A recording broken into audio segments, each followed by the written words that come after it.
Mental illness means you're a loser or a bad person or someone to be avoided, right? Uh, this is what it's like for me living with bipolar 1 on a daily basis. So, welcome. My name is Rami. I hope you choose to stay and listen to my story.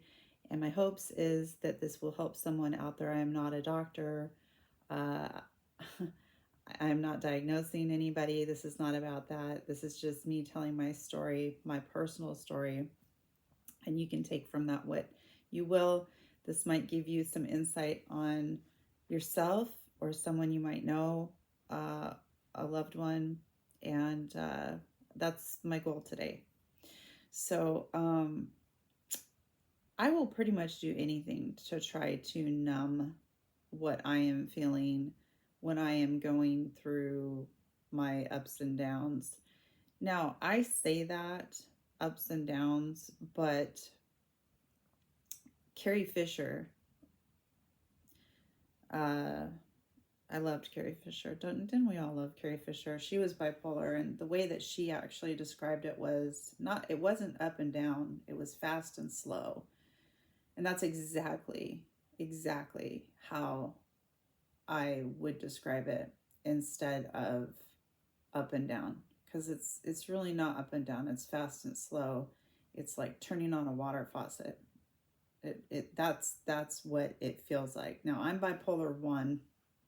There's bipolar 2, and then there's other things. And recently I'll touch on this a little bit, but they're still researching this. I actually think that I might be I have schizoaffective disorder. Um, my a family member of mine is schizophrenic, and lately I check every box for schizoaffective disorder, every single box, which is scary. It's very scary for me. I don't know if a lot of you guys know what that is, but I will insert here, if I can, I will insert here the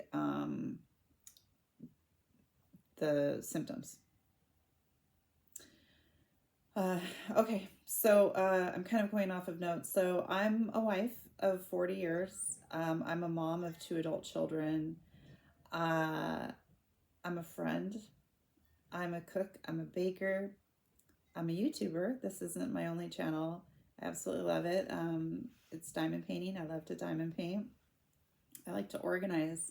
Organizing is kind of high on my list of things that I love to do. I love to learn. Learning is my favorite thing to do. So let's go back a little bit. When I was young, very young, I developed anxiety, and I didn't know how to verbalize that. I'm talking 5 years old, 5 years old. And I didn't know how to verbalize the anxiety. I would be going to bed at night. I couldn't sleep. I could never sleep. And you're like, well, you're 5, you're a child. This wasn't normal. I've had children. I was a teacher for many years, and early childhood education. So I completely understand behaviors of children particularly between the ages of 3 and 5. This was absolutely not normal in any way. I would be absolutely terrified. I remember the light. I remember the light outside, and it started to get dark, and that's when the anxiety would start. And I had behavioral issues. My dad had me in therapy of all different kinds of sorts for years and years and years. I don't even know how many counselors and therapists I talked to. And again, I wasn't able to verbalize what was going on with me.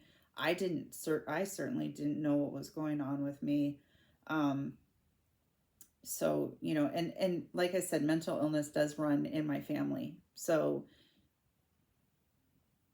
uh, my dad in particular didn't really share with me any information about his mental illness until I was well into my 30s. We're not close at all. He's extremely mentally abusive. extremely mentally abusive, and I don't talk to him. But when I was living with him, I didn't know that he had a mental illness. He would talk about all kinds of different things, and I believed him. The reason why I believed him was because I was mentally ill. I had bipolar, minimum, I had bipolar 1, possibly this schizoaffective disorder, which again has not been scientifically researched properly. Um, there's kind of a consensus now that it's really hard to tell the difference between bipolar 1 and schizophrenia. It's kind of almost on the same track. So he would tell me things like, last night I left my body and went on a journey with someone, blah, blah, blah, and had this experience. And I would be like, oh, yeah. I mean, that's completely normal. I remember him telling me that angels came and talked to him, and I was like, yep, I know exactly what you're talking about. I remember him talking about all kinds of things, and to me, it just seemed normal. To me, it was completely normal. Nothing he said surprised me or made me feel like that's weird. What? I never had that. It just, but at the same time, something about him did scare me, and I would like put things in front of my bedroom door, like furniture, on top of locking it at night. I don't know why, but I was just really scared. Anyway, I went through a lot of traumatic incidences growing up, very traumatic. I was raped when I was 15. Um, I was homeless between 15 and 16 years old. Um, I was unfortunately a victim of a home invasion robbery, with someone to my head, and it was extremely disturbing. And I can't even tell you how many other incidences I've had or things that have happened to me. I've had a life of trauma and violence, a lot of violence directed towards me. For a while, I was living with a family member, and their spouse was extremely abusive physically to her. And to this day, I don't really believe in repressed memories because it kind of seems kooky to me, but I'm telling you guys, I just have a feeling that something happened. He was later convicted of raping several very young children, and he's no longer alive, but I don't know. I remember, anyway, it doesn't matter. So I had a lot of symptoms. So here's what would happen. So I was living this life. I met my husband when I was 16. We got together. Things were going along, and he loved the way that I was, because I was just, here. And then and with bipolar 1, you're manic a lot more than you're depressed. So I was always the life of the party. I could paint the interior of my house, plus rearrange all the furniture. Before somebody would come over to my house, and yes, I do also have OCD. I have an eating disorder. I don't know if that's part of the bipolar or if those are separate. It doesn't really matter. Before people would come to our house, I would move all of the furniture and vacuum underneath all of the furniture, on top of cleaning everything like meticulously. So anyway, I had all of these symptoms, on and on and on.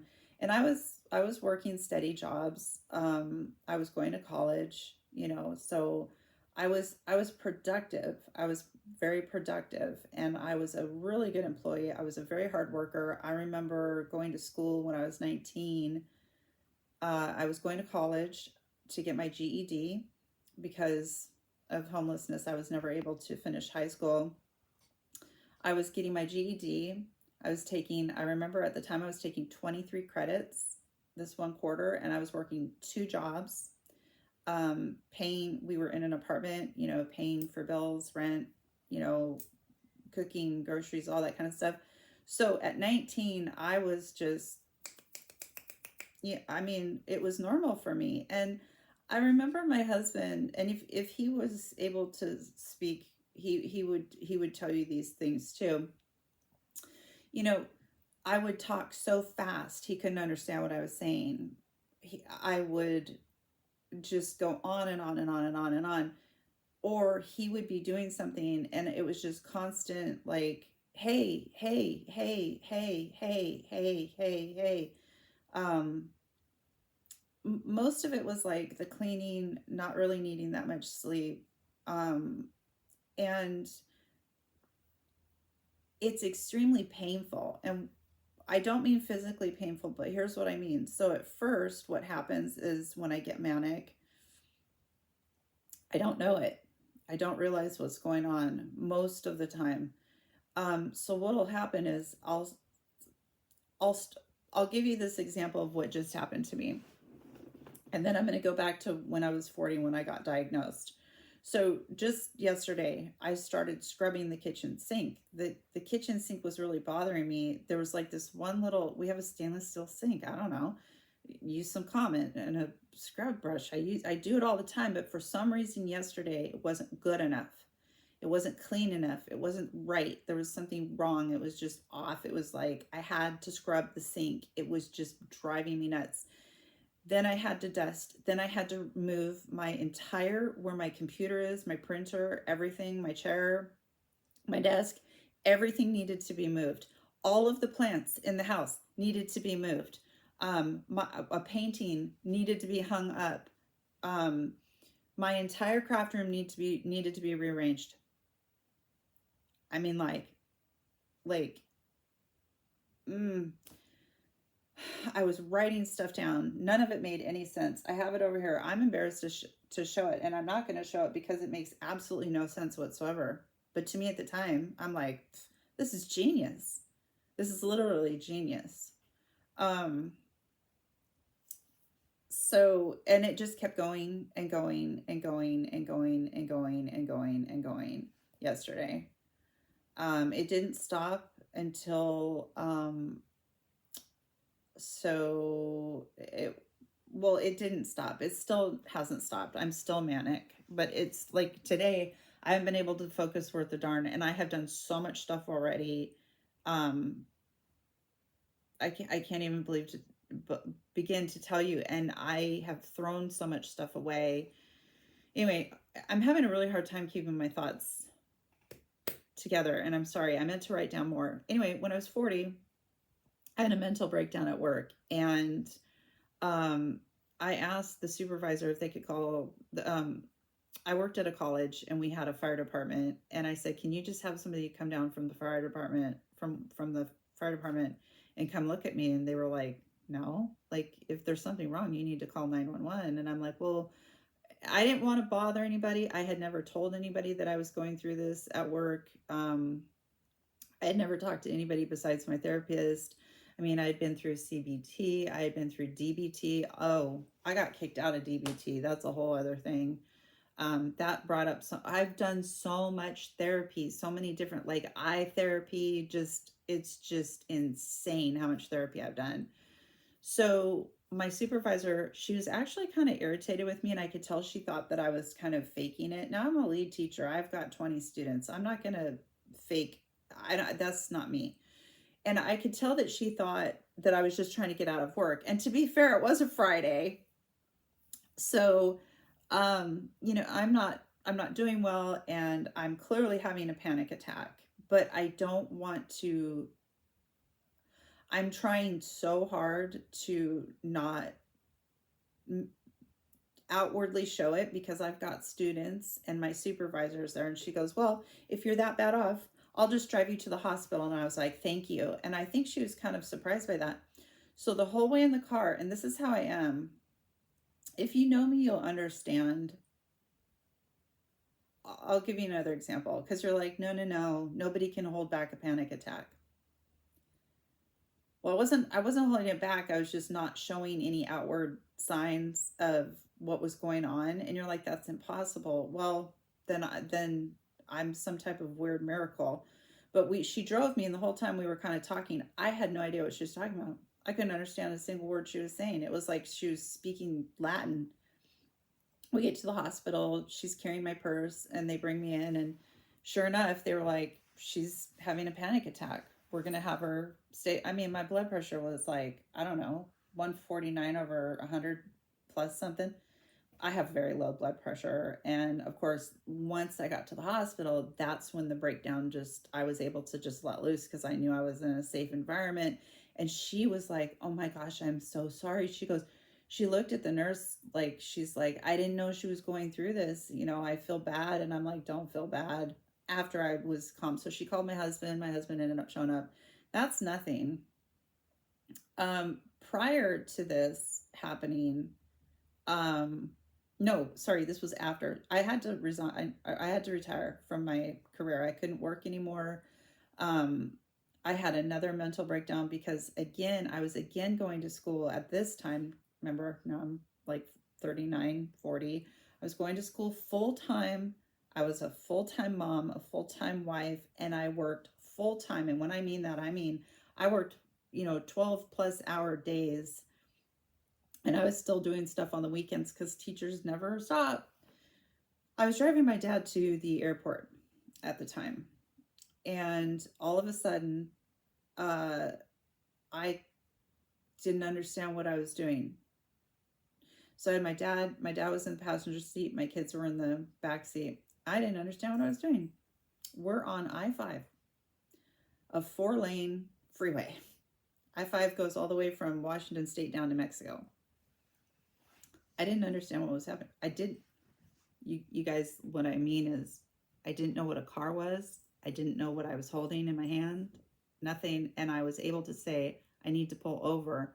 And my dad was like, because he's getting ready to catch a plane. He's like, what's going on? I'm like, I don't know. I'm having a stroke or something. So we pull over. And luckily there was a hospital about 3 miles from where we were. And I said, I need to go to the hospital. And he's like, okay. And so he drove me to the hospital, and we're in the emergency room, and my kids are crying at this point, because at this point now I'm hyperventilating, I'm crying, I'm almost vomiting.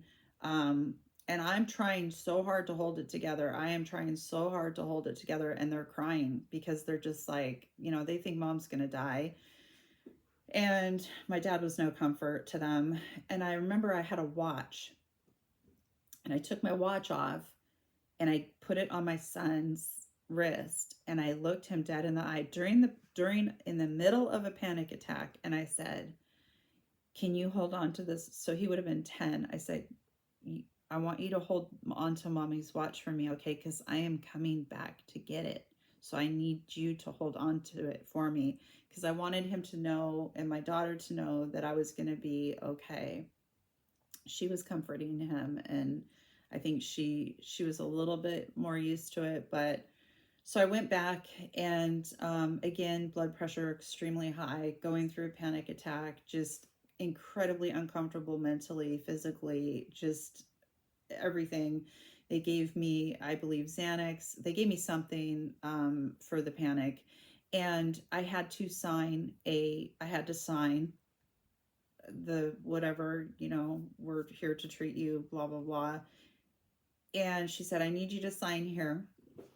This was before my husband got there. He was called, but it was before he got there. And she handed me the clipboard with the paper and something like that looked like this. And I looked at it and I was like, I didn't say this, but I'm like, what is this? I don't know what this is. And she goes, I need you to sign your name right there. And I sat there completely blank, just like trying so hard to get a thought in my head. And I said, I don't know how. And she goes, oh, it's okay, I'll do it for you. And she took my hand and just did like an X. And she goes, I'm your witness, it's okay. And that really scared me later. So my husband showed up and, went home. Anyway, I've been dealing with this for a long time. There's a huge stigma with mental illness, especially bipolar 1, because don't we all hear about it in the news? It's just always, they were bipolar, they were schizophrenic, they were bipolar, they were schizophrenic. So I don't like talking about it, but I thought, I've been going through it lately really, really bad. Um, and if this helps one person, I would be so happy. I would be so happy. Let me know down in the comments if you guys suffer from mental illness, what you have experienced. This is just a snapshot. If I do get people commenting or questioning or talking about their stories, I will go into more detail about things that I've experienced and treatments that I've gone through. I am currently on 7 different medications. And they barely hold me together. They barely hold me together. Um, it's very hard.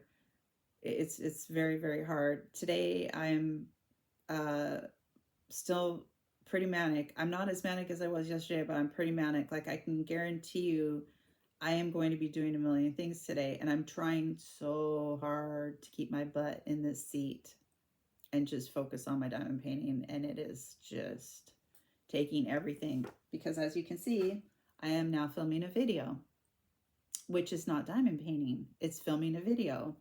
And I'm going through my notes and I'm rearranging my photo album thing over here, and I am editing my videos from my other channel, and I am throwing things away and organizing things in my closet and rearranging paintings. You guys, I'm doing all of those things at the same time. I'm going from one task to another and all over the place because my brain is like, it is literally, I am not kidding you, a superhuman power. It really is. At the worst price, you definitely pay a price being bipolar 1 or bipolar 2 or schizophrenic. You pay a price because you can do all of those things. I can do everything. I can do everything and not get tired. I can just go and go and go and go and not get tired. The problem is what starts to happen is, because of the cycle, because I'm manic and I'm manic and I'm manic and I'm manic and I'm manic and I just keep going and keep going and keep going, it starts to build up anger. The anger starts to build up, and I think that is fatigue. I think that is the anger.